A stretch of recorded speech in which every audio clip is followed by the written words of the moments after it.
Did you get to watch any like football live, or was it more like you had to like watch back a lot of things from highlights I and did get to replays? watch a couple.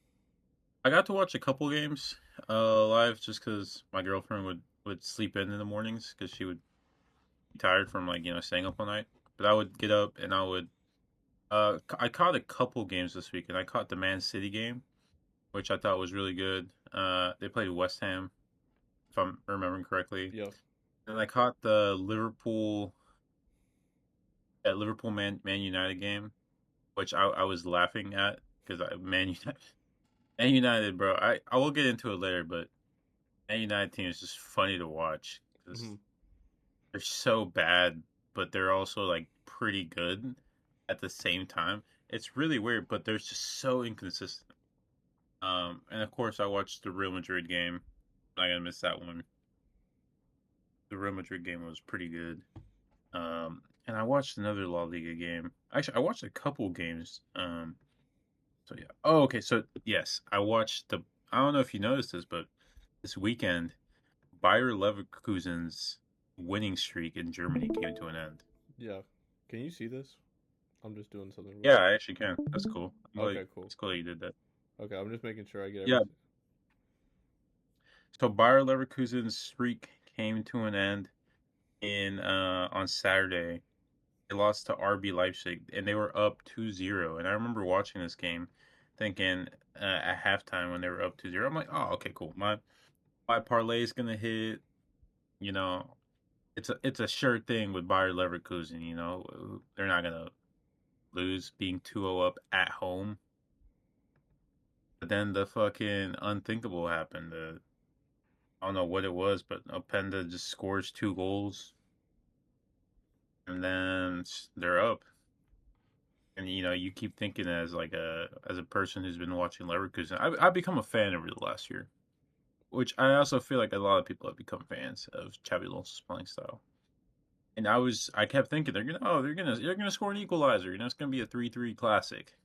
They're not, the winning streak is not gonna come to an end here, but it did. It came to an end, and they lost, and I think it was a pretty big shock for everyone. Um, Yeah, I would. Another good game. Yeah, go ahead. No, I would consider it a shock as well. I didn't get to see it live, but seeing the scoreline back to see them drop points like very early on, it's definitely a surprise. But Openda, I mean, you have to watch out. That man's kind of dangerous. Yeah, that man can really take you by surprise, especially that third goal, man. It was like uh outside the penalty or yeah, outside the 18-yard box.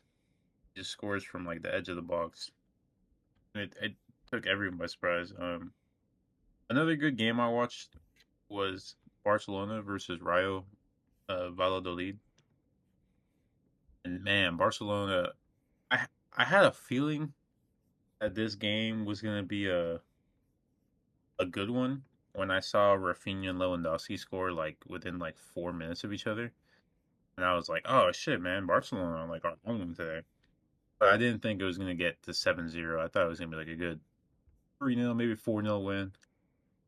But they just absolutely had no mercy on them, and it kind of shows you that Barcelona are really a different team under Hansi Flick. So, whether Laporta, he was heavily criticized for firing Xavi at the end of last season after begging him to stay and trying to convince him for months, and criticized for turning on his own. But with performances like this during the first couple matches of the season, I mean, it's still really early. How can you say that he isn't an instant upgrade, right? I mean, the team is playing harmoniously. They got Danny Almo in the team. They don't even have Gavi back. They got most of their team back though, but they don't have Gavi back. They don't have Araujo back. I don't know what's up. Where's Araujo been? Is he injured? Yeah, I He think is injured. He has a hamstring injury till December. I think you can see it. They don't have De Jong. They don't have Araujo. They don't have Agavi. So they're missing three like kind of big players, kind of important players in their team, and they're still performing this well, which just shows you they got depth. Um, got a lot of youngsters that they're kind of just pushing through. And that's Hmm. one thing I've always praised Barca for as a Madrid fan. They got a good youth academy, man. Like they got like 16, 17, 18-year olds that can just come in and play like it's nothing. So I mean, they showed that with Kubarsi. They've shown that with Balde. They're showing that with I forgot there was another guy. That's his name. Yeah, so remember how we were talking about last time their young CDM Yeah. was coming in, 17-year-old Mark Bernal. Well, he had I don't know whether it was an ACL or a MCL. I'm guessing ACL since he's not coming back till May. So MCL sucks because he was playing really good, but Hmm. they brought in this new guy. Um, what's his name? Casado. He played pretty decent. And I mean, really, I would be impressed if this was like a top 10 team, even. Real Valladolid is not a top 10 team, so Yeah. they played well. I'm not going to take anything away from them, but it's kind of just like, yeah, that makes sense. I mean, you played against a team at home and you beat them pretty bad. So up until then, it's only been like 2-1 wins, 2-1 wins. I mean, Real Madrid last weekend we beat Real Valladolid 3-0 home. So it kind of shows you, right? Like who's in better form coming into this season, and it's definitely Barca over Real Madrid. Does that mean I'm worried about shit? Not quite yet. Okay. Not quite yet, because they haven't really played any of the big boys yet. Real Madrid haven't played Atletico, Athletic, Girona. So Barcelona played Athletic Club and they won 2-1. So, I'll give them that one. That's a big game for them. But there's still a lot of Liga left. I am worried though that Real Madrid have dropped 2 points in already four match or yeah, they dropped points from two games. So I'm trying to say 4 points total, four matches, right? So not the best start to the season. Good thing is we finally got Mbappe going. We won this weekend against Real Betis. Real Betis, a tough team, a resilient team. The odds were crazy for this one, man. They felt like Real Madrid were gonna whoop on them. Like I remember when I was going into the odds, Real Madrid were like minus 380. Oh wow. Real Betis were like plus 1,000. So I said, fuck that, I'm not betting on this game. Hmm. And then I was watching the game. I was watching the chances being created. And at halftime, it was 0-0. And that's when the odds were good. That's when like the odds dropped to like minus 100, like 20 for Real Madrid. But for them to win by more than one goal, it went to like positive. It went to like plus 110. So I bet like $100 on them because I was like, ain't no way Real Madrid is losing this game at home. It may not win 2-0, but they'll definitely like win at least 1-0. Yeah. So either way, I get my money back, and then if fortunate, I get money and what on top of that, I get the bet that I made, and it ended up paying off because Mbappe scores like this great goal, and it was great because Fede Valverde just backheeled it to him and instantly broke the line, Real Betis' line, while he was doing it. So great goal, first time finish. Good to see his confidence rising. Uh, Shortly after that, Vinicius wins a penalty. It was originally thought he was offsides, but VAR looked back at it, ended up being onside, and he gives the penalty to Mbappe. He could have taken the penalty. He gives the penalty to Mbappe.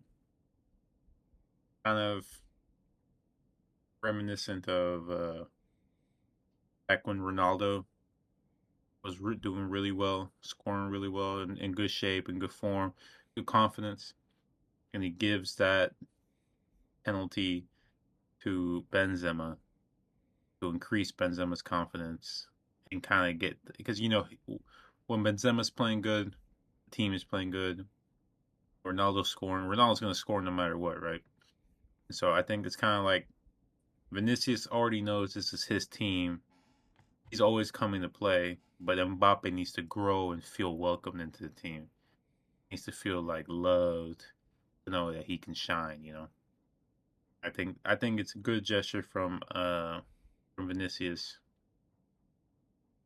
And yeah, I think we gotta wait for it to click.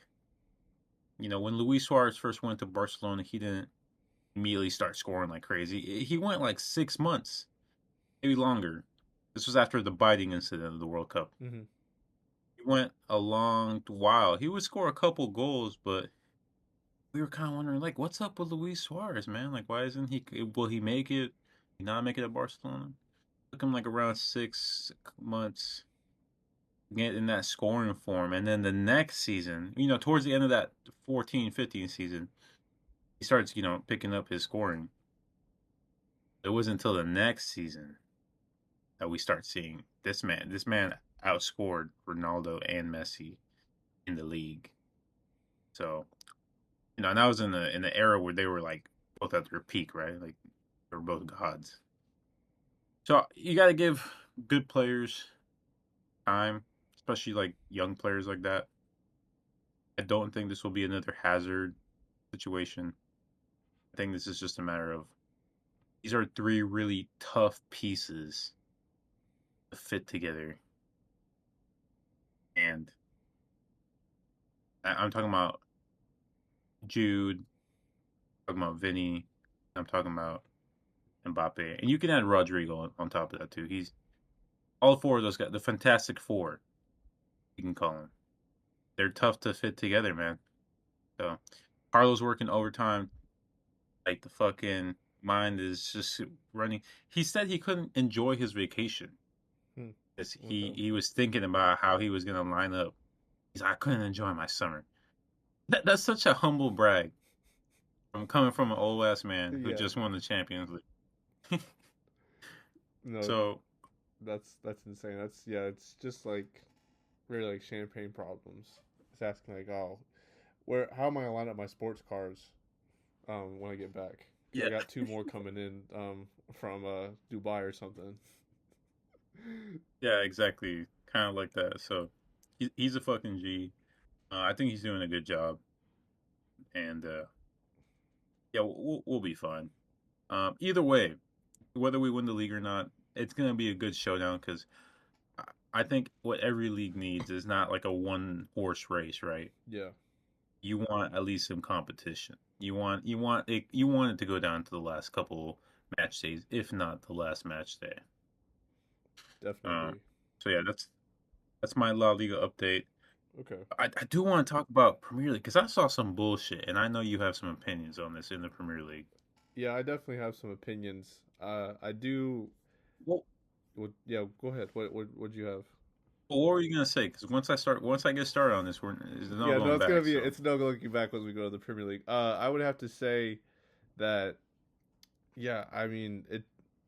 I think you're probably gonna come in clicking as a team probably later in the season, especially with all these injuries. I don't think it totally helps the meshing of the squad because you'll have more pieces that you'll add in as you go along in the season, and that's going to be something you're always going to have like a level of stagnation, I think, and then they're going to figure it out after like a group of games, and then they'll have another stagnation when someone comes gets rotated in. So it's interesting, but yeah, it's I'm really surprised how Barca have come out so far. I don't know if it's legit. That's why I wanted to see because that scoreline is crazy. But of course, I mean, what Leicester? What they like 7-2'd like Southampton a couple years ago, and was like one of the biggest thrashings. It was like 9-2, something like that. It was an outrageous scoreline. I remember, and it was maybe a year, year and a half, maybe 2 years after that they got relegated. So sometimes those big score lines don't tell you like exactly where you're at as a team, but it's definitely an eye opener to see they're clicking so early, and that even Yamal is doing really well with, I mean, like 4 assists so far and like a goal, 2 goals in however many Yeah, games. It's yeah, his confidence is up after that Euro for sure. yeah, 100%. But yeah, that's all I had for La Liga. But let's get into the Premier League because I think this was an interesting week. I think everybody's now starting to settle in. And yeah, man, what'd you have for the Premier League? Where'd you want to start? Dude, what the fuck was that red card given to Rice? Yeah, man. I like I'm not, I'm not an Arsenal fan. I don't really Yeah, swing one way too hard in the Premier League. I just like that it's very competitive, and I liked all the teams. But bro, that's never a red card. That's not. I know he was already in yellow, so it was a second yellow. hmm, But he never pulled out the yellow. Okay, so this is my understanding. I forgot what ref it was, but he pulls out the yellow, and I thought he gives it to the guy that swung his leg and kicked Rice. I thought he gives him the yellow, and then I thought he gives Rice the direct red, right? yeah, But now that I'm thinking on it, that may have been that second yellow for Rice, and then the red. But in no way is that a fucking yellow card offense, man. Like, because if you look at the replays, he's not doing it maliciously, like intentionally, right? He's getting up, he feels that he was fouled, which there's a good argument to be made about that.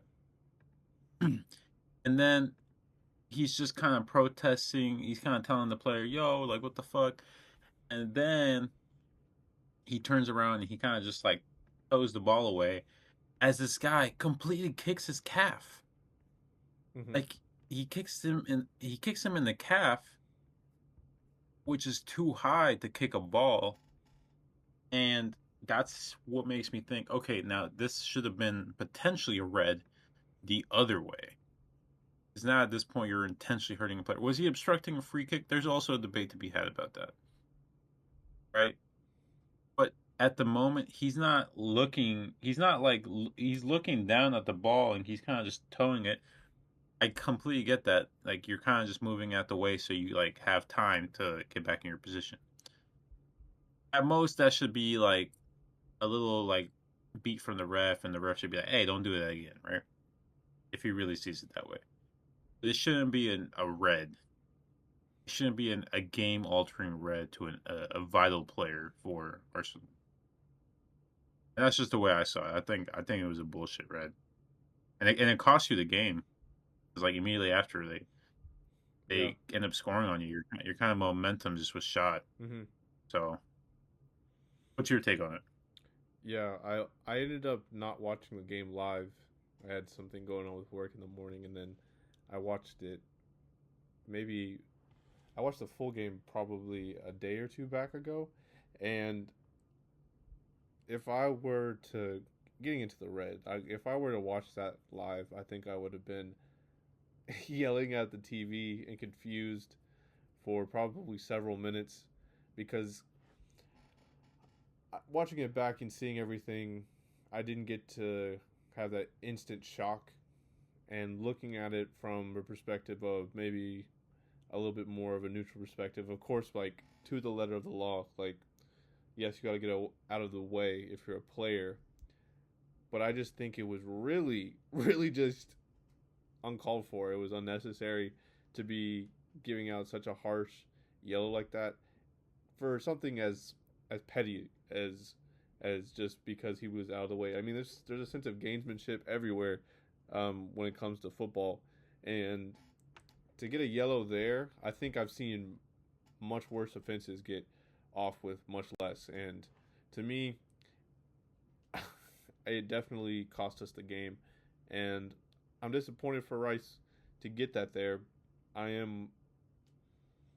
I think it was rather unfortunate for him because I don't think I could think the red card could have been avoided. Not only because of that yellow, it was really something that I don't think would should have been a yellow. But going back to his first yellow, in the first half when it was kind of more of a cagey match. And you were mentioning this earlier last week when we discussed Arsenal and we talked about our successes and some of that coming from Thomas Partey. You also mentioned some of the maybe pitfalls that would come from that, and that is sometimes he has the potential to have maybe the wrong pass in mind rather than taking maybe a better, safer pass. He goes for something a little bit more speculative and maybe executes it nowhere near where you need to execute to have that pass pulling off. So it was definitely from Partey was Rice receiving this ball out from the back and then being out of out of control and taking too heavy of a touch and then having to slide in and then taking out Veltman in the first half, causing him to get a yellow, which was it was warranted.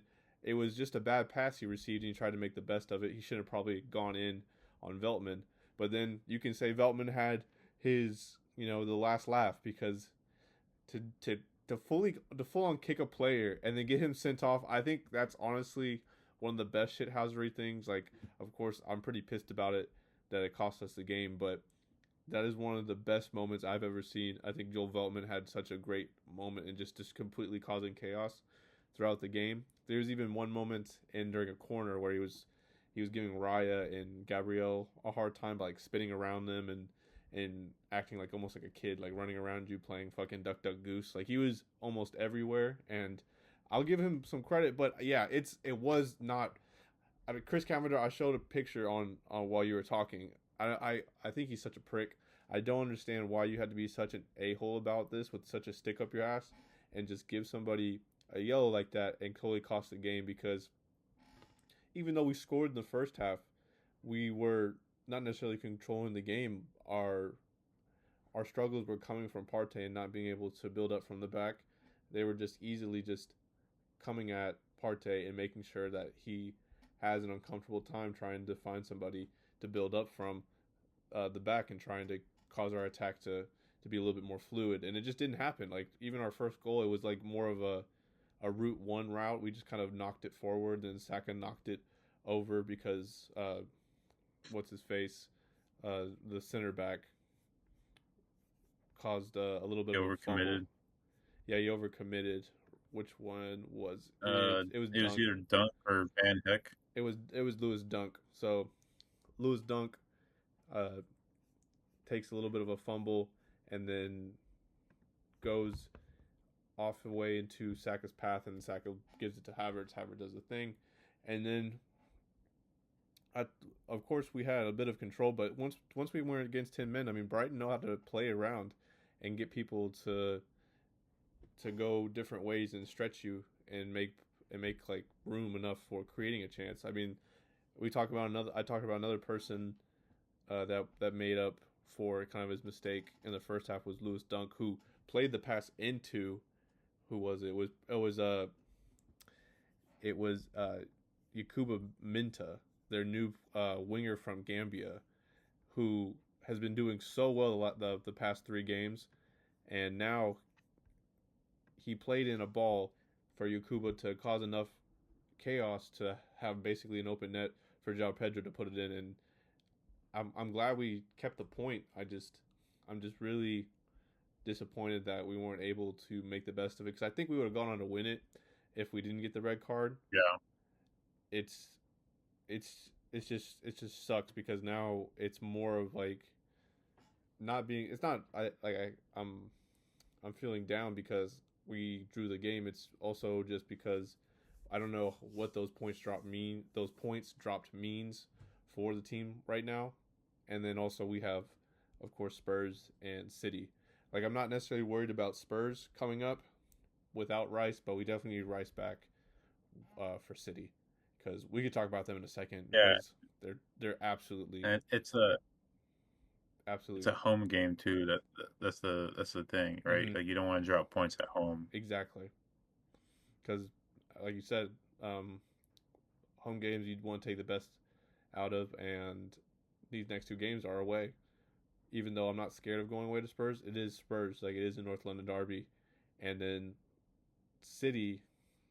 I mean City or City. Like We talk. You watched the West Ham and City game, right? Yeah, dude, Holland's on one, man. He's hungry at Holland, starting off this season. exactly. Holland is very much firing. I think we didn't get to talk about much of like the preview of some of these teams, but I think that if you're a logical football fan, you would have known any player that was going to come off a break while a majority of the other players were off doing international tournaments. There was going to be a huge gap of time they could recover and potentially come back and have like a great season during club football. And Holland is like Holland. I I didn't watch the game live, but I nearly dropped my phone when I saw his second finish, where Yeah, Rico Lewis was playing it around the box and then just gave it to Holland, and he did one touch, and I didn't he think just smashes it. he just yeah he just doesn't give a fuck, just Yeah, totally just he just clobbers it. that's that's what every shot he takes looks like. He's like fuck it, I'm just gonna shoot. Yeah, I think that's what you need. I think that's he brings order to that. Or rather, he brings disorder to that very orderly Man City teams that makes them a bit more unpredictable. exactly. It's flowing better than I thought it would very early, and it's just because his ruthlessness is there right now. It's just his second hat trick in 3 games. He is what? Yeah, it's his seventh goal and second hat trick. And then we have Pep Guardiola coming out after the game and saying, "All right, preseason's officially over." Like he's basically saying these were just warm up games. Hmm. So that dude is that's another type of humble brag from a manager. So let's see how long they can keep this up. Said he got wear down at one point. Pep's been saying a lot of shit lately that makes me think this is definitely his last season because he says I don't really have the passion to win anymore. He comes out and just says stuff like that, and he's like the season doesn't start till April and May. Like he says shit like that, man. Yeah, So like this man is just like tired of winning. Um, undoubtedly he will go down as one of the best Premier League managers who have ever done it. When he hangs it up, he hangs up his fucking cardigan and he goes back to Spain or whatever. He'll be one of the best to ever do it. But yeah, I can totally see like he's getting the same old shit again type of feel, right? But that same old shit again type of feel is winning him games convincingly. It's because he has a secret weapon in Holland. So yeah, man, scary team, very scary. and we'll see how the two best teams in the Premier League, face off whenever they play each other. And what is that? In 2 match days? That is yeah 2 match days for now. So this is international break. We'll have this weekend, and then we'll have Spurs, and then City. So Yeah, so the 22nd of September. yep, Yeah, and it's an away game. You guys always, except for that last one, you tend to struggle at City. yeah. So I think this may be the season that you can win it though. It's it's going to be interesting because I definitely think they like to concede goals more than they have in the past. Yeah, I mean they got scored on really quick by Ipswich. Um, West Ham let's see, scored. when did the West Ham scored on them, and then it was 1-1 for a bit. Yeah, But it wasn't that West Ham scored. I don't know if you remember this. This was it like was a it was an own pretty goal. bad own goal. Yeah, it was an own goal.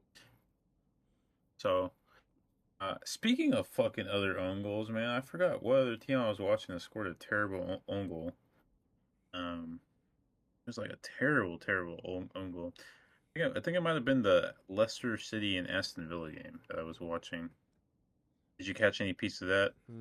Leicester City, Aston Villa. That's actually one of the games I didn't catch. So the games I did catch for the match day were That's all right. what It's all right.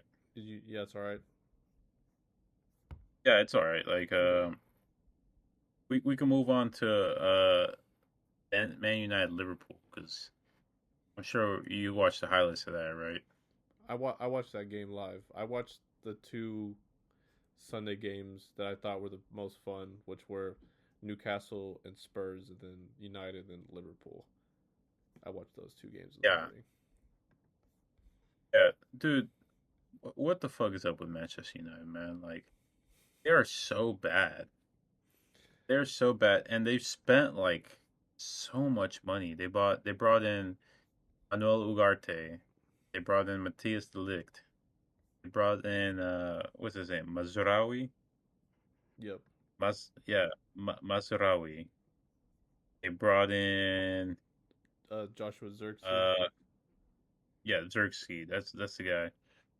They're bringing in all these guys. That's not including like last season where they brought Hoyland and they brought Mount. They brought Malacia. And oh, they brought Lenny Yoro, who hasn't played yet. Yeah. So they spent 100 million on Anthony. Terrible investment. Yeah, we can criticize them all we want for in terms of their buys and whatever. But there's only one person that needs to be heavily criticized, and that is Eric Ten Hag, who I've never liked him. All right, that's not true. I he started off on a really bad foot with probably the fan base that you don't want to piss off the most, and that's the Ronaldo fan base. Start off on the wrong foot, and it would have been okay if he would have brought results.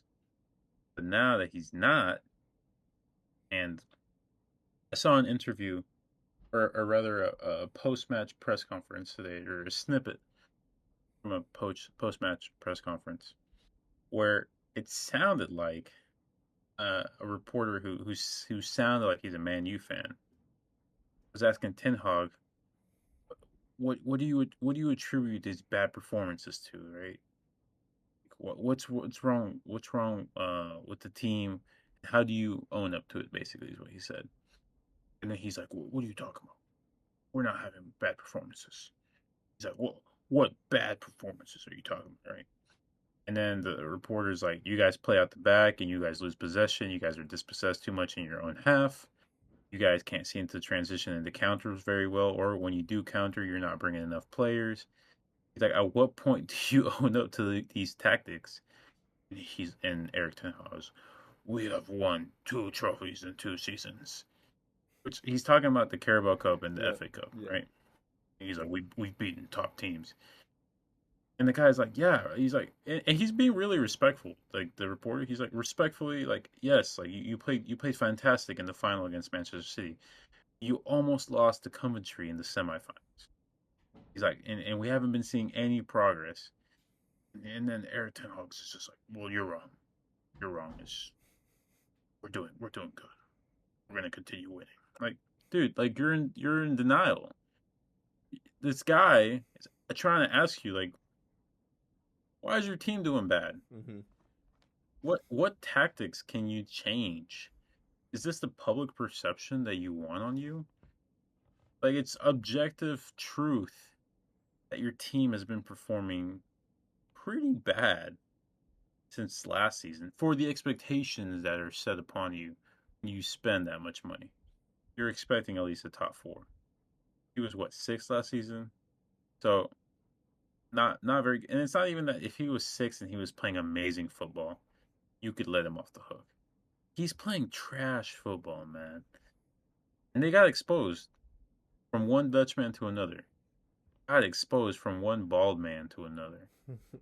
Arne Slot Yep. comes in and just outplays him, man. Outplays the fuck out of him. Their line, that back line. Not that there's anything wrong individually with each player. I think actually each player is actually really good. The Lig, monster. Martinez, aggressive. Delo, super intelligent. Mazraoui, quick, athletic. Right?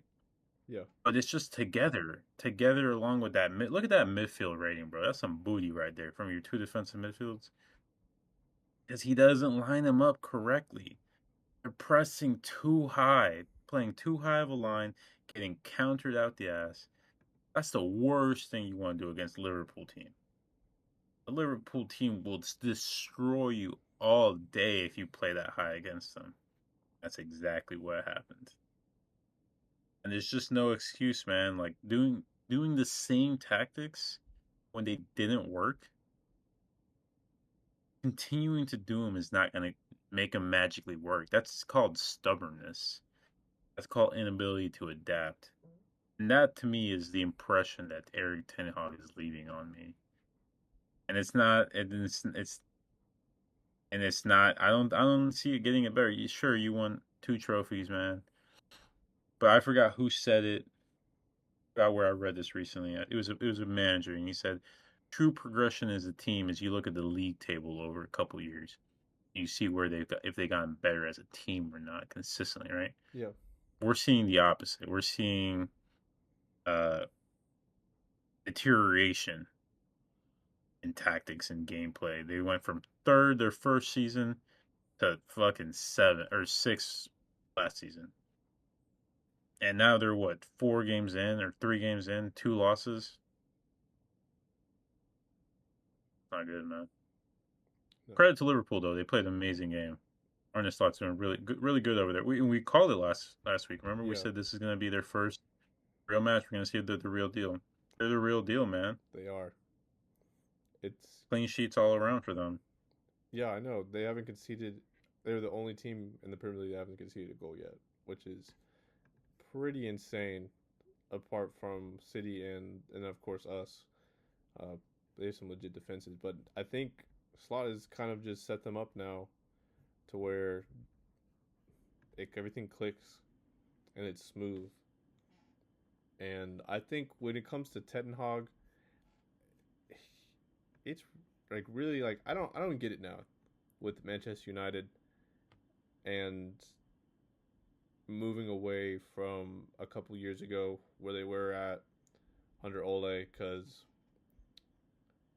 Ole had them second. Keep in mind, at one point during his appointment, they finished second under Ole, and they were playing this maybe not as controlling piece of attacking play. It was more of a transition team to catch you out the break with their fast players and isolate you with the skill and the quality they had up top, and then they would sit back and they would get you on the counter. And they bring in someone like Ten Hag who has a reputation of coming out being more expansive, being trying to play more possession based football, and then having this plan. And so the plan goes out, plan doesn't work the first year, and they think, oh, it's the players. He doesn't have his players, and the players he has there can't do the things necessary to make the system work. And so a couple more transfers go by, and this guy not only buys players that are meant for him to are meant for being able to fit in his system. He's buying players that he just coached before. He's buying the whole Ajax team essentially now, because it's even going further because he wants De Jong. Like, that's what he's made clear. He wants De Jong if he stays. That's just crazy that you want again another Ajax player to play Ajax 2.0. Like, it's just not working. Like, you even tried last couple games. You tried to play Bruno Fernandez in the 9 position, try to play a false nine. Try to play like Tadic in 15-16. Like, come on, this is not the Eredivisie. Like, this is the Premier League. This is not working out. And of course, yes, it's because of the big Casemiro blunders. Yes, it is. But the way they're set up, they can't play out the back, even with Casemiro as one of their pivots, because he can't do it all. Like, you can't expect Casemiro, even when he was in his heyday, to be the guy to be building out the back for you as a top team. I mean, I don't think you expected that when you were had Casemiro in the midfield back in Real Madrid. And so now, like, you go back into this. Okay, what can we do now to kind of salvage this kind of poor start? Well, now I think you have to start with the basics and kind of go back into what you're good at. And I think you have skillful players to play in transition and to catch people with some space and when they're kind of more stretched, and you can kind of get some results. But now you're going back to what you were doing a couple years back under Ole. So why do we go away from Ole if I was a Manchester United fan now thinking like where we have to venture off to? Unless they're gonna keep playing like this, then Ten Hag's not seeing Christmas. They're gonna put in Van Nistelrooy. He's already on the bench. Like I think it's already meant to be, and it's a matter of time unless they play to their strengths, and they're not doing that. And I don't see them doing it, and I would just be completely frustrated if I was a Manchester United fan. I'm frustrated just seeing them as an Arsenal fan. It's just like I don't necessarily want them to succeed, but they need to be kind of in the mix for this to be the Premier League and the Premier League to be at its best. Because the Premier League is not the same with Manchester United not succeeding. It just isn't. And of course, I want them to be in this kind of period where they just are just doing whatever the fuck they want. But as a fan perspective, I would see them making total crude decisions. And I think if you're the new ownership, there needs to be like an overhaul. If you really want to go back and try and resurrect some of the success that you had a couple of years ago, where you look like you're going towards a direction and identity as a club. I don't know. Yeah. I agree with you on those points, and you did say something interesting at the beginning of that he's basically trying to recreate that Ajax team. Well, he's literally created that Ajax back line Mm-hmm. with Onana, Mazraoui, Dilic, Martinez, Dallo. Well, not Dallo, but uh, four. He has four players in that team from his Ajax days, Yeah, like and he wants to bring De Jong. Like, man, quit giving this man money.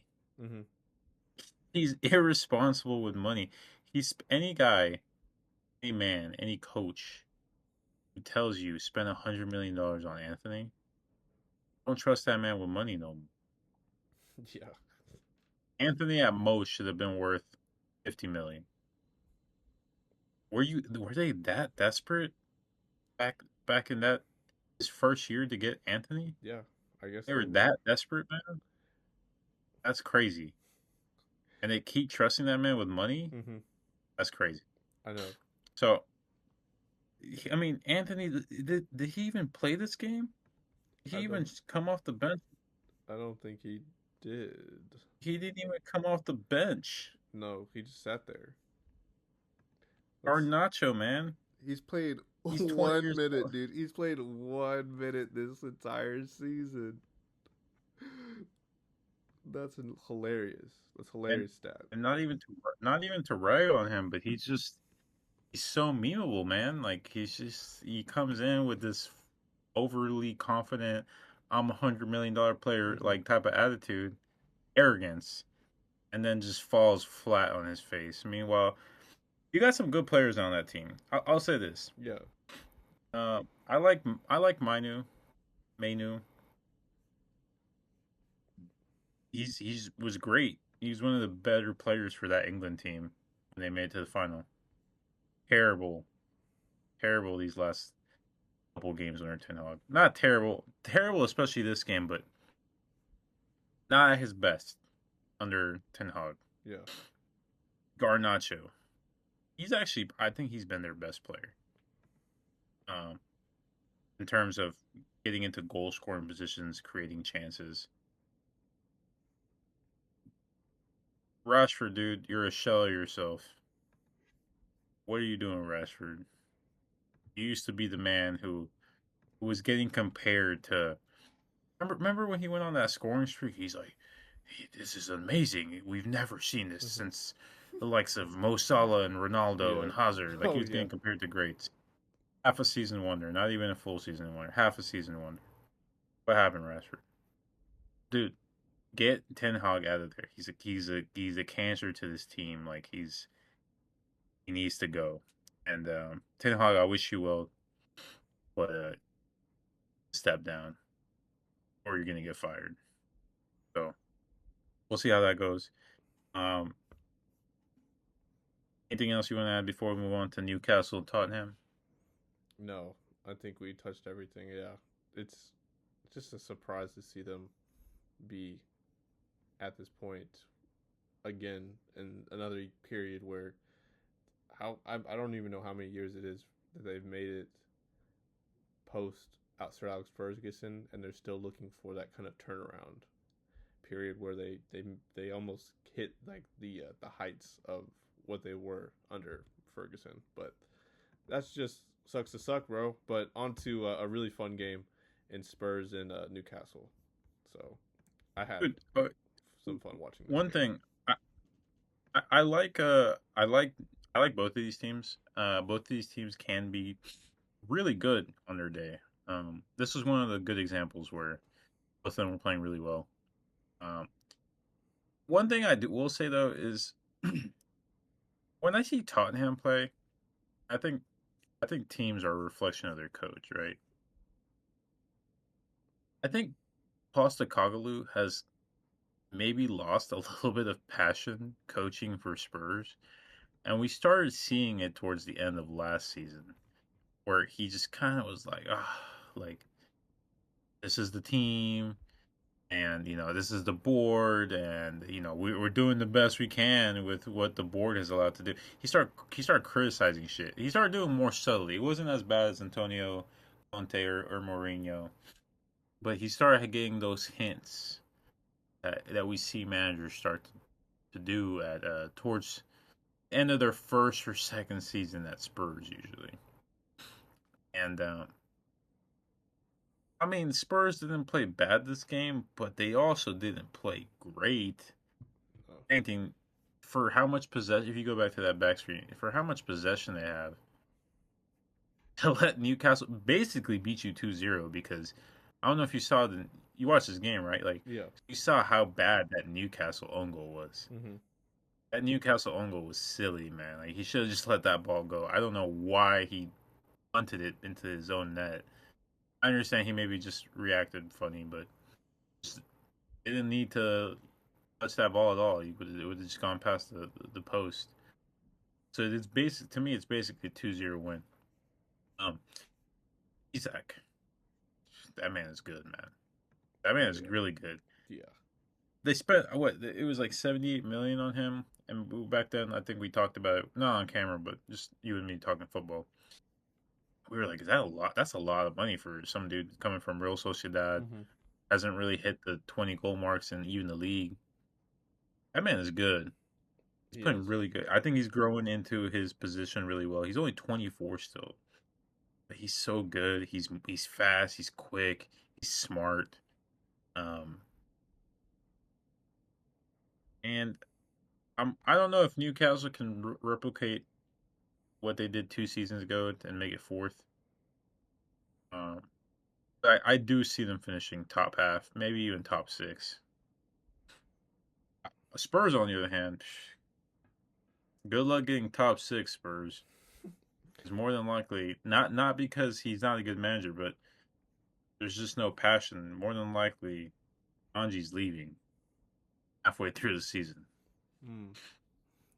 Yeah, that's an interesting thing. I haven't thought about that. I thought end of the season, depending, but it's just same kind of problems they're going through. Of course, with Newcastle, I think they have a lot of different people that are out that could make a difference. Of course, Wilson's going to be in and out of the squad, but it's Botman, it's Lascelles. I think it's Cher being out.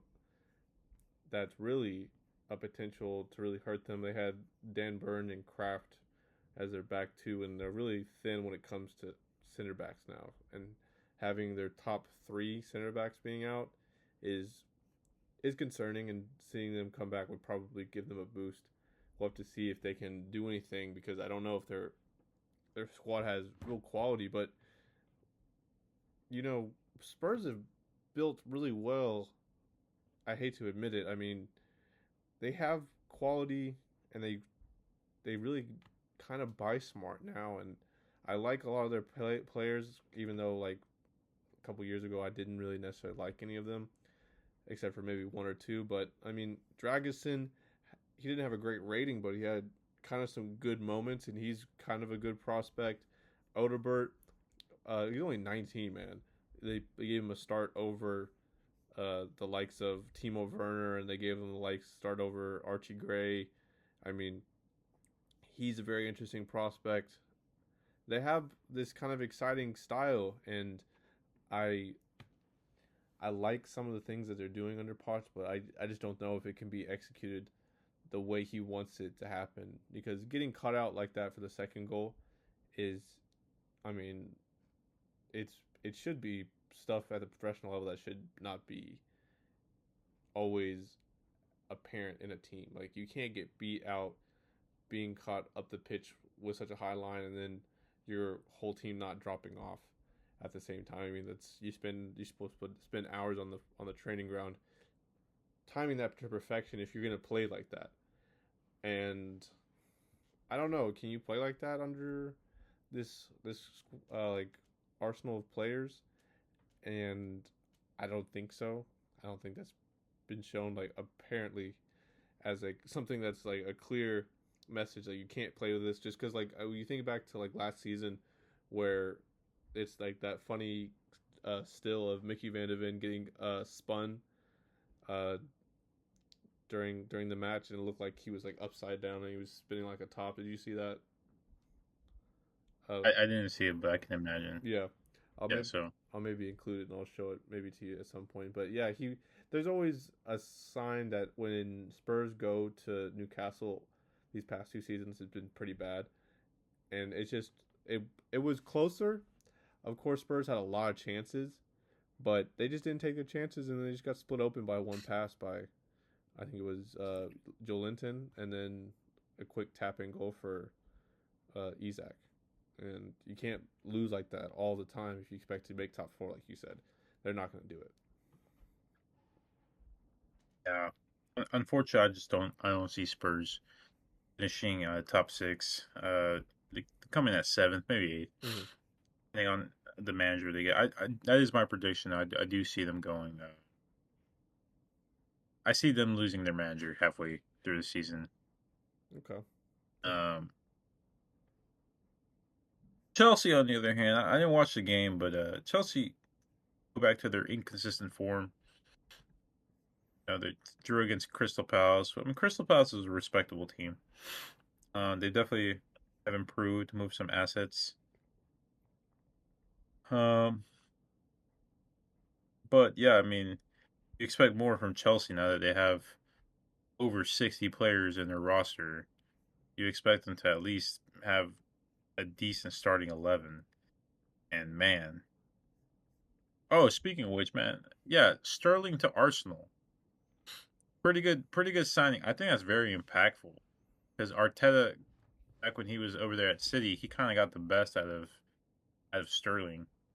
So I think it'll be a good move for Arsenal, who needs a crucial left winger who can come in, more consistent left winger.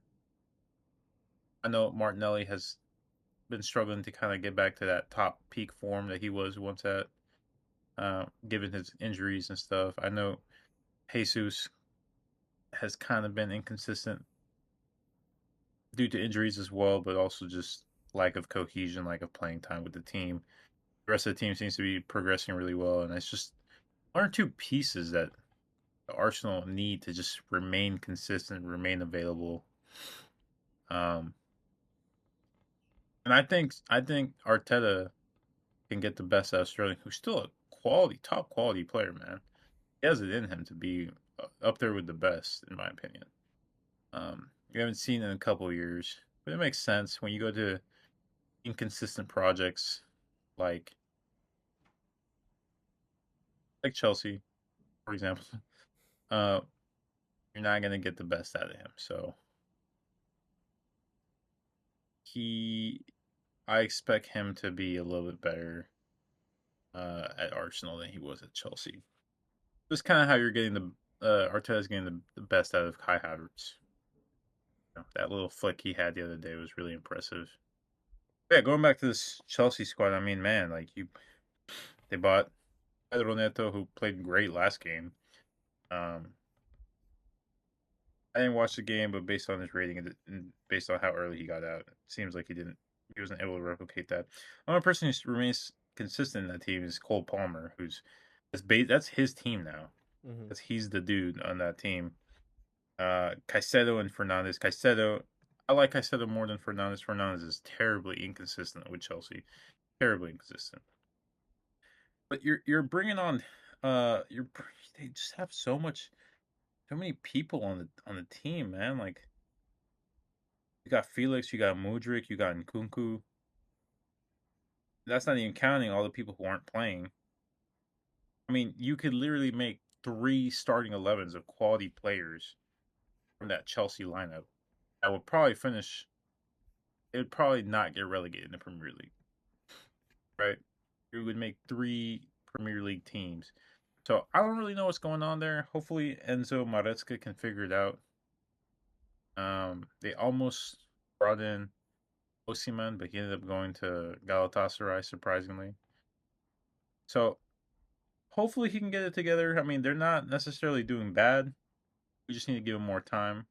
That's really the only thing I could say about Chelsea. Every time I've seen them play, they play pretty exciting. I didn't watch this game, but also uh, it doesn't seem like it was a great game. And I could be mistaken. It could have been a really good game, and maybe the scoreline doesn't reflect that, right? But I don't know. Just something doesn't draw me towards Chelsea to want to watch these games unless you're playing another top six opposition. Yeah, I can understand that. I mean, I would blame anybody that didn't watch this game because it was stacked up with Spurs and Newcastle, which I think was far much more entertaining game. I think it was far better game when it comes to that. And I just watched the highlights. I do think that's kind of concerning that, of course, Crystal Palace are doing all right, but they've lost Elise, they've lost Joachim Anderson, and that's two big names that they've had in their team that was kind of one of the big parts of their success in that later stretch of the last season. So they're not the greatest. Of course, you let someone like Eze have time like that on the ball, he's just gonna put one in the back of the net like that. I mean, that was a great finish. I don't know if you saw the goal from Eze, but that was a good goal. And I would have to say they're just gonna have to find some consistency. I don't know if they have messed with all those players yet, and yeah, we'll have to see. It's really interesting though that they've got Cole Palmer kind of playing this 10 position now, and he's actually doing a lot better. I mean, you're looking at this table right now: 7 goals scored and then 5 goals conceded. One of the highest scoring attacks right now based off goals scored, but conceding a lot. So they're going to be, I think, kind of up and down when it comes to results, and them not having so much of a consistent year. They might squeak it if he can really get them to play, but it's just depending on if they can see so many goals like that at this rate. I don't know. It's going to be a kind of a closer one with maybe a more consistent team. But yeah, that's what I think. Did you watch any other games from that Saturday that kind of come to mind to you, or that even that Sunday? Uh, the only other games I remember watching are the Bayern game against Freiburg. That one was pretty good. Uh, Cut it a little close for me because, like I said, I had a bet on that. Yeah, At one point, I needed them to win by more than one goal. I remember they got a Freiburg got a last minute penalty that he skied. So good thing for me. I haven't really been interested in Serie A too much. yeah, I mean, I watch Serie A games every now and again. Mainly the teams I like to watch in Serie A are AC Milan. I really like the way they play. Uh, my favorite teams to watch in Germany are Bayern, Leverkusen, and Stuttgart. I did end up catching a bit of that Stuttgart Mainz game, which was really good. It ended up being a 3-3. I caught the second half of that, and it was until the final minute that game went. Good on Mainz, who was kind of the underdog going into that Stuttgart game. They ended up scoring a last minute equalizer. Um, but yeah, other than that, I haven't really been, you know, I keep up with teams. I like certain teams. I've always liked Sporting from Portugal, and I really like the way they've started off this season. And I've become a fan of Goicaras. or Giocoras, Mm-hmm. whatever. He's is he Greek? He's Swedish. Makes no sense, man. So, uh, yeah, I've become a fan of his goal scoring form and his ability. So, good team. They beat Porto. But yeah, other than that, I didn't really watch too much football because I was just kind of trying to enjoy my vacation. So Of course. yeah. Did you have any other games in mind that you want to talk about? Yeah, I did. I just wanted to see if you had any in mind. I'll skip around, but yeah, of course. I mean, to anybody that was anybody listening, I imagine anybody was probably gonna rather enjoy their Labor Day weekend here if you're in the United States rather than be watching a bunch of football games early in the morning. Of course, we had college football too, so I was busy as well. But to touch on the Premier League, if if anybody missed it, I think if and also if you missed it as well, you go check out the highlights as well for like entertaining games. Something you may want to catch out and be aware of for later in the season, because I think we all should be very much aware of not only the people or the teams that were doing well early on, but also the teams that are doing really terrible. And I think the first one, it's coming very clear that the first terrible team that we might have in the Premier League is going to be Everton. And I don't know if you saw the scoreline between Everton and Bournemouth, or even saw a little bit of what happened, but essentially, That's a great comeback. yeah, Holy shit! yeah, that the game didn't even kick off till 50 minutes in, and then yeah, 5 goals in the span of 50 minutes, and then Bournemouth score 3 goals in the span of, I mean, first coming in the 87th minute, and then in the 94th. So they only had 7 minutes where they scored 3 goals and totally silenced uh, Everton at the Goodison Park. It was it was like a rather depressing scene. Like, and to score only what, it's 2 goals right now, and what, 10 conceded for Everton at the bottom of the league. Like that's not acceptable, especially under like you're under someone like Sean Dyche, who's supposed to be known for keeping a solid defense going for a kind of a relegation battle team, and that's quite concerning. You can't do that, especially to Bournemouth, and I think that's going to be signs that maybe it's the year that Everton are going to go down. They've kind of avoided it almost every other year now for the past. It seems like almost 10 years that I've been watching Premier League football. They've been avoiding relegation, and I thought that was probably one of the more interesting scores that happened during the weekend. And then Yeah, they had a good period where Carlo Ancelotti was going to take over, or he did take over, and then they had Hamas for a little bit. Remember that? yeah, Back in like 2020, 2021, had that little season where they could have done something. But yeah, other than that, they've been really bad. I think it's because of that they got in trouble with the whole financial thing. hmm So he may not last till the next international break. That may be something that they're looking into to getting him out. As I mean, at this point, better to solve the problem early on, right, than to let it continue. no, I think you keep going and trying to fix it quickly because you have 3 teams that came up that arguably they're nowhere have the quality. They were nowhere near the quality that you have as an Everton team, because these are just, you have proven Premier League players as opposed to what they have, which it's mostly championship players and some players that can play in the Premier League.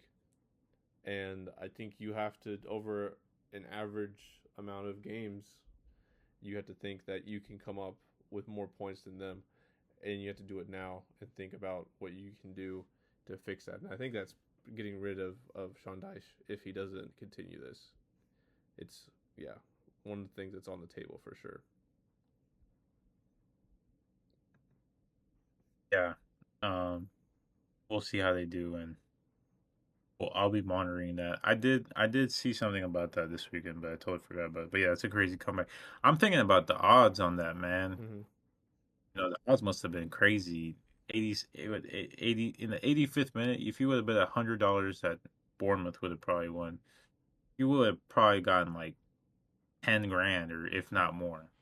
Yeah, So yeah. I don't know what the numbers were on that, but that would have been yeah insane flip of odds, and to win like that would have been probably feeling close to nirvana. I would have to think. yeah, definitely. There'll be some babies born 9 months from now because of that game. More than likely, yes. Uh, but other than the what I know from the Premier League, kind of the couple things that I've been monitoring from the other leagues since I haven't been watching a lot of the other leagues since it's kind of early on. You kind of want to see who are the big players that are going to be making like legit runs during the season. And I think we all had to keep an eye on Marseille of Ligue 1 and I think Juventus of Serie A. I think Roberto De Zerbi and Thiago Motta. mm-hmm, exactly. I think these are two legit managers that are going to be doing something for quite a while in this next era of managers. And I mean, I have the table pulled up here with League. I mean, I don't know if Marseille are going to be able to pull off this year with keeping up with PSG, but it looks like they're going to be a fun team to watch because they're going to be scoring a lot of goals and they're going to be doing kind of the fun things that you've seen under Deserby teams. And then with Mota, he's fielding a very young side. I mean, if you look at this kind of panel of the starting lineup, these players are all kind of really in their early 20s to almost their teens. Like we go back, I can go back to like when they beat Verona this last couple weeks ago. They were fielding a team that were kind of a lot of different youth products, of course, because I think there was different players out, and then of course Chiesa was kind of in the midst of being transferred out to Liverpool, which we haven't even talked about. Chiesa to Liverpool is kind of one of the other Yeah, sneaky transfers. We mentioned Sterling, but he was Chiesa, banished yeah, he's banished, which I I'm actually kind of excited to see Chiesa come to Liverpool because, like you in the said, Premier League, man. mm-hmm, He's a good player. yeah, I've always liked him. I saw him play with Ronaldo, and I always said this guy is really good. mm-hmm. Like even though he's people said he's kind of not been at his best, even when he came in playing for Italy, I thought he was a bright spot and doing stuff for Italy when there wasn't a like real attacking outlet. But I think he's going to do the same thing Sterling's going to do for us. Even though I'm confused with the Sterling transfer because I don't think we need a left winger, but I think he does the same thing. He adds quality, and I think Chiesa is more of a fit at Liverpool and able to kind of do what Salah used to do for Liverpool when he was at his peak.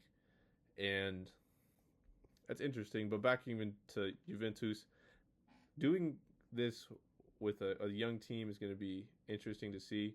Of course, I think it's going to be kind of a weird little showdown they're going to have because it's basically the young versus the old with Inter, who have kind of this very robust squad of veterans that are really know And everything. it's been the same team for a couple of seasons now. Mm-hmm. So I'm interested to see. Of course, Napoli with Conte haven't done so well. AC Milan, we've talked about AC Milan a little bit. They haven't won a game yet, which is insane. And we'll have to see those Yo, wild cards go. I I am interested to see if Lukaku can do some of the things that he's done again under Conte before. With that transfer now, he's going to Napoli to replace Osimhen, who's going out on loan to Galatasaray. So that's interesting to see. But dude needs to lose some weight, man. He needs to lose some weight. you know, like he's Yes. talked about how he gets shit for that, and then he's like posted pictures of his physique, and he doesn't look all that bad. He just I don't know, maybe he just looks chubby in his kit, but something about him. I think maybe he's been training by himself, so he definitely probably isn't like the best in shape. But that's funny that you bring it up. Yeah.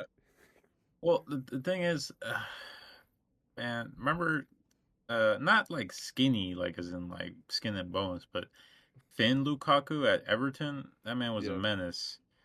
And then him going to Manchester United with Pogba, he was a menace then too. And then even at Inter, he was pretty good. But last couple of games I've seen him in general. When he plays for Belgium, when he plays for Chelsea, he just looks fat and slow. Mm-hmm. So I'm not saying he's not in shape. You can be in shape, but is he in game shape? Is he in running shape? That's different. So yeah, Conte, he's definitely the type of guy who would just yell at him and be like, "You need to work the fuck out, man. Yeah. You need to get in game shape." And it's a little bit harder to do it later on in your career. He's like in his 30s now, right? So we'll see what happens. One thing I want to add to the Juventus thing is, it's kind of a complete switch from their normal policy of we're gonna sign players on a free towards the latter end of their golden career and just take what we can from them. I mean, they were successful using that strategy. I mean, look at Pirlo, right? They took him to the final. Uh, who else did they do that with? They did that with Ronaldo and Zukic. Uh, those are some of the examples. I mean, they held on to their old center backs and their old goalkeeper for the longest time. Right? They milked every ounce of talent they could from them in a good way, not in a Yeah. bad way. Um, and so now to see Thiago Motta come in and just completely destroy that policy and say, "Hey, we're going to field everyone who's under like 27. Everyone over 27, you're out of here. Right? You're either out of here or you're on the bench." Mm-hmm. It'll be interesting to see. We'll see if it works for him because it's risky to do that. He's not a Juventus legend, man. You got to remember this guy. He's coming from being an Inter legend, if I'm not mistaken. He's an Inter legend, and you gotta be careful how you treat your players, your older players, your squad. The respect balance is there. Yeah. See, Mm-hmm. Yeah. he played for Inter, won in the Champions League, so he won that treble with Inter Okay. back with Mourinho. Okay. Cool. Yeah, so uh, he needs to be careful, man. Mm-hmm. He needs to be careful. But yeah, I hope the best for him. I hope that he played really good with Bologna last season, so hopefully he can replicate that with Juventus. And we'll see. We'll see what happens. And you know what? You should start watching Saudi Pro League too, so we can talk Okay. about it. A lot of good transfers going over to Al Hilal, Al Ahly. We got Ivan Toney going to Al Ahly. Yeah. I We saw that. got Joao Cancelo going to Al Hilal. Mm-hmm. We got Ronaldo still at Al Nassr. Yeah. They got For Simikan him, now, dude. right? Who's that? Simikan from RB Leipzig. RB Leipzig. He's a center Oh back. shit. I'm not too familiar with him, but dude, if he doesn't win the league with Al Nassr, it'll be not like terrible, but it will be that little bit of that little because remember how I told you that Rio Ferdinand interview he did? Mm-hmm. He he's always kind of come off a little bit aggressive sometimes Yeah. when he's asked pressing questions. He kind of has more of a chip on his shoulder, man. I remember a couple years ago he was super relaxed. He was like, "Yeah, I'm the best." Mm-hmm. But shit hasn't gone his way for a couple years now. So I still think he's one of the best players to ever do it, and that will never change. That will never change. I do want to see him go out on a Michael Jordan Last Dance type shit. Yeah, and win the league for El Nassr. Win the league for Al Nassr. Win the man. If he can win the World Cup, that'd be great. Oh yeah. I don't know if he's gonna do it. He needs to like inject himself with like. You ever seen Logan? Yeah. Fucking Wolverine. Mm-hmm. He needs to inject himself with that liquid and do one last like hurrah and then just die, dude. Not literally, but I'm talking Yeah. about his football Yeah. His career. football career. Yeah. I I'm confused why. Al Nassr can't put up the funds that Al Hilal is doing. I wonder if at one point we could I don't find like a understand. They got yeah we could find a pro league expert and they explain to us because I think if you're going to a team you're gonna go to the team that's like the big dog in in Saudi Arabia and they weren't even the big dog. I thought they were gonna be one, but it's to me it's Al Hilal who's the big dog. It apparently dude, seems. they're buying so many good. They buy so many good assets. They Yeah, got Cancelo. They got Conte. yeah, They got Mitrovic. yeah. They got so many good. They got Neymar. He's just chilling on the beach. He hasn't even really played for them, man. It's kind of a fucking BS assessed. It's a BS assembled team, bro. And there's no cap. There's no anything on that league. So, but you do gotta remember this: Ronaldo makes twice as much as the next highest earner in the league, which is Benzema. Yeah. And Al Ittihad is doing terrible. They've had to fire a couple managers. Wait, they had to fire one manager, but they didn't. They won the league though. That first season when Ronaldo went there, they won the league. So Al Hilal are still unbeaten. I don't know how many matches in the league. So I don't know. Ronaldo needs to bring a couple. He needs to bring Messi, bro. Messi and friends and help Ronaldo win the league. Well, you know how Ronaldo has Messi and or you know how Messi has his friends over at Inter Miami. Yeah. Maybe Ronaldo needs to do that at Saudi Arabia. Just bring Sergio Yeah. Ramos, bring Casemiro, Could Modric or bring Cruz? Marcelo. Well, I guess Cruz not maybe because he's more of a he's focused on his family. But maybe Modric. Come on, can Modric play another couple Yeah, seasons? bring Modric. Do one last superheroes unite. Yeah. They win the AFC Champions League. They win the Saudi League, and then they all wave goodbye Mm-hmm. and they become rich. It's the biggest heist in football. It can be pulled off. I don't know if they're up for it. It's probably less of the case. I just did you hear? I mean, he wants to apparently score 1,000 goals. He said. I don't know. Yeah, I saw that. I think it's doable. I think we'll have to assess how well he does this season to see whether it's doable or not. But he'll at least make it to 930 by the end of this season, if you ask me. He'll Yeah. at least be in the 930s, and then he only needs two more seasons at scoring at that rate. If he makes it to 940 or even 950 this season, which is a big ask for him at his age, I think he'll definitely do it. Yeah. If he breaks 940 this season, at the end of this season, I think he'll do it. Yeah. That season under Ten Hag really killed his momentum though. But Oh, it did. another reason why Ten Hag is hated. But yeah, It's why it'll probably be the only manager if Ronaldo ever sees he's gonna ball up his fist and think about swinging on Ten Hag. yeah, Only that's true. manager. I mean, But yeah, this is just looking back at what you said earlier about Al Halal and stuff. I forget that all these teams are ran by or they're funded by the public the investment royal fund, family. yeah, of the royal family. So I don't understand. That's really why I need somebody who's an expert on this stuff to explain to me. So why does Al Halal get more spending power than Al Nassr or the other teams? I wonder if there's like Al Halal has uh, friends in better places than all the other teams, and they just get to spend more or whatever they're Hey, expending that on. would be a good video for us to Yeah, do. Maybe maybe or so. like when we're bored, we'll just dedicate like a weekend to it, and we'll do like a really good composed video of why teams can spend the amount of money and who funds them. Yeah, Saudi Arabia. no, that would be super interesting. I'll have to start thinking about that. But other than that, I don't have any other points to talk about from this weekend. Did you? Yeah, man. No, it was a good show. Were you recording the whole time? Yeah, yeah, yeah. That'd be Oh, hilarious if okay. I didn't. Well, well, in that case, thank you guys for watching. Uh, we'll be back after the international break. Nice little break from football. Just catch up on some World Cup qualifying, Nations League friendlies, and we'll be back next week. maybe preview and do our follow up video on the best transfers of the summer because Yeah. we need to do a part 2 to that. Yeah, definitely.